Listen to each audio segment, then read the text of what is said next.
Here are 8 NBA players whose jersey numbers should have been instantly off limits from the very moment they left, but their ex-team just gave their number away to someone else without any hesitation, as if what they've been through together meant nothing. Enjoy the video.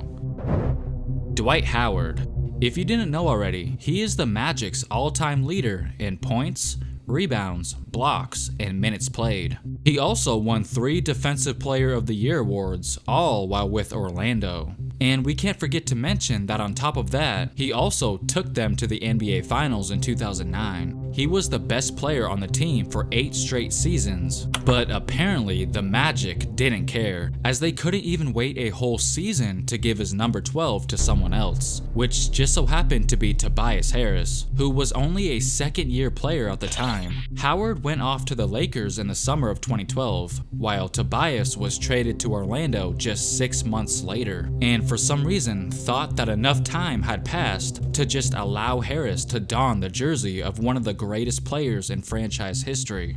Okay, I get that Dwight's exit definitely stung. He was practically begging to be traded, but that shouldn't just eliminate all the things he did for them. Now, Tobias Harris said that he never meant any disrespect to Howard's legacy in Orlando. In fact, the only reason he even asked to wear number 12 in the first place is because it was supposed to be a tribute to his close friend who had died of leukemia at the age of 17. I mean, if you put it that way, I guess that's somewhat understandable. But still, Howard admitted himself that it hurt that they handed away his number so quickly.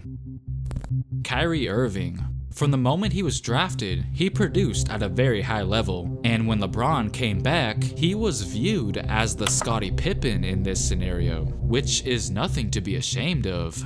Irving was a vital piece to the puzzle that made those 3 consecutive finals appearances he was a part of possible, and as we all know, not only did he make one of the biggest shots in franchise history, but also of all time. So if you ask me, I believe he should be celebrated for that. Yeah, the way he left was not the greatest look, but that's besides the point. His jersey number was vacant for only about a year until Colin Sexton came along and snatched it right up. That honestly took me by surprise. I was like, wait a second, isn't that Kyrie's number? And I wasn't the only one who felt the same way. Many expected that number 2 jersey to one day wind up in the rafters because of Kyrie's contributions to the Cavaliers. Sexton actually requested that number when he first got there. I understand wanting to make your new player happy, but what's up with teams giving important numbers away so easily, just because another player happened to ask for it? But at the end of the day, it looks like us fans were more upset about it than Kyrie himself, as he didn't appear to have a problem with it at all. Quote, "No hard feelings." Ray Allen. He spent the first 7 years of his career in Milwaukee, and during those years quickly transformed into a young star and one of the best shooters in the league. You can certainly make a case that Allen deserves to have his jersey retired with the Bucks, but as we all know, that number is currently occupied by Giannis Antetokounmpo. Yeah, you could say that maybe they should have never even allowed Giannis to don the number in the first place, but considering he ended up winning back-to-back MVPs as a Buck, I'm not gonna really fight them on that. Giannis will probably end up being the greatest to ever lace him up for Milwaukee. So I think the better argument to be made for Ray Allen would be for when he was on the Boston Celtics. In Boston, Allen wore the number 20 for 5 seasons, and 3 of his 10 All-Star selections came during that spurt. He helped bring them a championship in 2008, and almost snagged another in 2010. So with Paul Pierce's jersey already up in the rafters, and Kevin Garnett's jersey I would assume going up there as well, you would think that Ray Allen's turn would be coming up. But when the Celtics decided to allow Gordon Hayward to wear the same number, people thought that meant that maybe the Celtics actually had 0 plans to retire Allen's jersey at all. Could it be because of their feelings towards Allen joining the enemy in 2012? I mean, it was said that they all felt betrayed by him joining the Heat, and many thought that them allowing Hayward to use it was some sort of retaliation because of that. Sure, Gordon Hayward did wear the number 20 during his Utah days, and even his Butler days, so I get that it's not like they just forced him to wear it, but but they certainly could have prevented it. I understand that sometimes organizations do need time to decide if a player is worthy or not, but still, I think they could have temporarily put that jersey number on hold until that decision was made. Now, wait a second, we're not quite done critiquing the Celtics' jersey number decision making, because I think Rajon Rondo also deserves some credit for what he did in Boston. He was a fierce defensive point guard for them during their 2008 title run. He was also a 4-time All-Star with them. In fact, he played the best basketball of his career there, and will always be beloved by the city. Some say they should have been called the Fantastic Four instead of just the Big Three, and I'm sure most fans would agree. But once again, apparently the Celtics didn't think his number 9 was worthy of keeping off limits, as Brad Wanamaker took it in the summer of 2018. And what do you know, that just so happened to be the same summer that Rondo joined the Lakers, who we all know are the Celtics' biggest rival. But it was said that them giving Wanamaker his number had nothing to do with Rondo joining the Lakers, which I actually believe them, because they also gave the number 9 to someone else before in the past, when they drafted Demetrius Jackson in 2016. Wanamaker and Jackson both chose the number because it was simply available. Well, again, that's the problem. It was available when it shouldn't have been, but at least it's safe to say that no one will ever wear the number 9 better than Rajon Rondo. Carmelo Anthony. I'm sure it's pretty clear that Melo and the city of Denver have a little bit of a love-hate relationship going on, and the hate part started when Anthony publicly came out and said that he wanted to be traded to the Knicks. That definitely left a bad taste in the Nuggets fans' mouths. Syracuse University, number 7, Carmelo Anthony.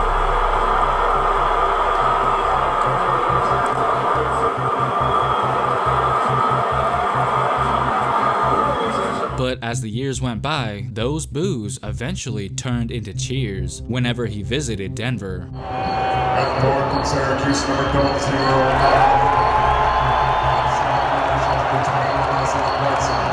It certainly took a while for Nuggets fans to begin to show some appreciation for Carmelo. He obviously still gets booed here and there, but we all know that's just all a part of the fun. Here's a clip of Melo saying that he believes he should have his number retired in Denver. Carmelo, you've mentioned wanting to have your jersey retired in New York. Have you ever thought about if the Nuggets were to retire? This is where it should be retired, to be honest with you. Just my opinion. I don't know. Just because you play here? It's my opinion, man. I think the history is here. This is where it's all started. But we all know what the elephant in the room is, including Melo himself.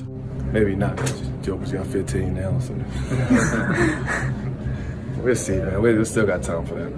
We'll see.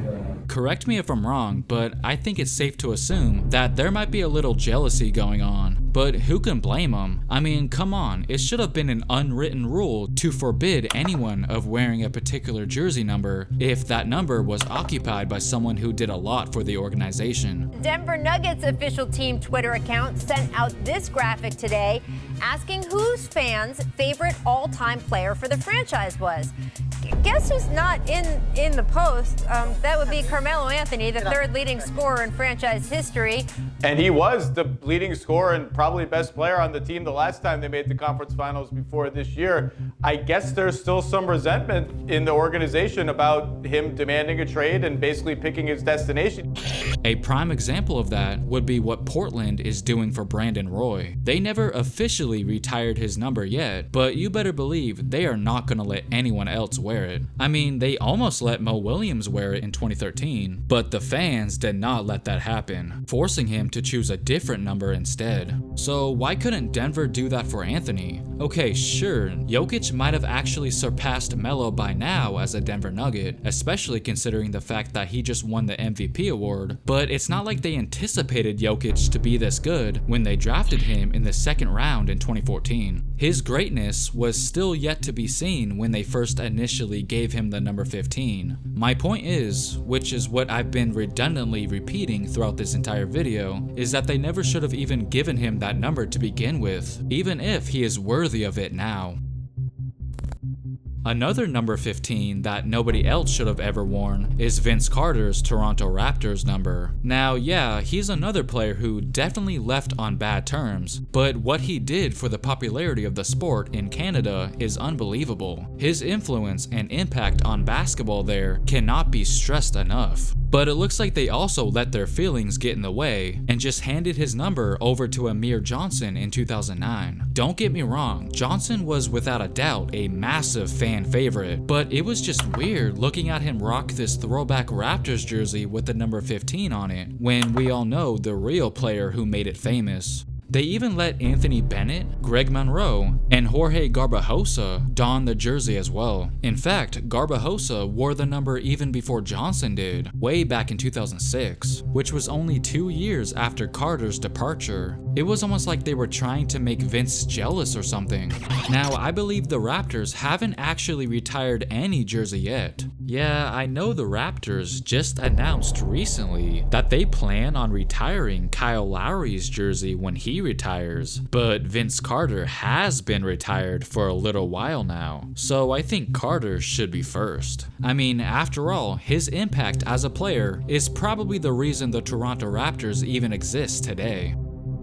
Michael Jordan. Now hold on, I'm obviously not talking about the number 23, I'm talking about the number 45. As most of us know, MJ wore 45 back in the 1995 season when he came out of retirement after his original number 23 had already been retired temporarily. I'm sure I'm not the only one who thinks 45 is iconic enough to be hanging up in the rafters. I mean, it wasn't just 23 that inspired many players, 45 did its fair share of inspiring as well. For example, Donovan Mitchell. Kobe has 2 numbers retired with one team. Now don't give me the argument of, wait, Jordan didn't even accomplish enough during that particular spurt for that jersey to even be retired. After all, he only wore the number 45 for 22 games. Well, that argument instantly falls apart when we consider the fact that the Miami Heat retired his number 23 while not even playing a single minute for them, so I don't want to hear it. But apparently those 22 games were not impressive enough for the Chicago Bulls to retire 45, because during Denzel Valentine's introduction in 2016, he revealed that he planned on wearing it as well, and boy did this cause quite the stir. Many people were shocked that this was even allowed to happen. Even Valentine himself said that he was very surprised that the Bulls actually let him use one of Jordan's old numbers. Now, to be fair, Denzel wasn't the first Bulls player to wear the number 45 post MJ. Razul Butler and Luke Schenscher also wore 45. Okay, I get that Michael had one of his worst seasons of his career with that number, but still, if freaking Michael Jordan donned it, you should probably consider retiring it immediately. Now, who knows what the Washington Wizards are gonna do? All I know is no one has wore 23 there since Jordan, as their unwritten rule looks to be in effect. Now, as far as Denzel Valentine, he should have known that those would be very big shoes to fill. And lastly, Jon Starks. Now, in no way am I claiming he was the greatest player. I mean, his career stats were by no means spectacular, but he was an all-star in 1994, which was the same year he helped Ewing lead the Knicks to the NBA Finals, as well as winning the 6th Man of the Year award in 1997. Starks came out of nowhere and quickly became a fan favorite. He was one of the key players on one of the most interesting teams of the 90s. No one's saying he's a Hall of Famer, but he certainly deserves to have his number 3 jersey hung up next to Ewing's 33. But I guess the Knicks just never got around to it or something, because throughout the years since Starks left, several players wore his number, in the likes of Stephon Marbury, Nerlens Noel, Tim Hardaway Jr., and even T-Mac, just to name a few. So after all these years, and after all those other players who wore it, I think Jon Starks got the message loud and clear that maybe they just don't think he did quite enough to earn a jersey retirement ceremony. So can you guys think of any other examples? Because those were pretty much the only ones that came to mind. Make sure to comment down below, and of course, don't forget to like and subscribe. Thanks for watching.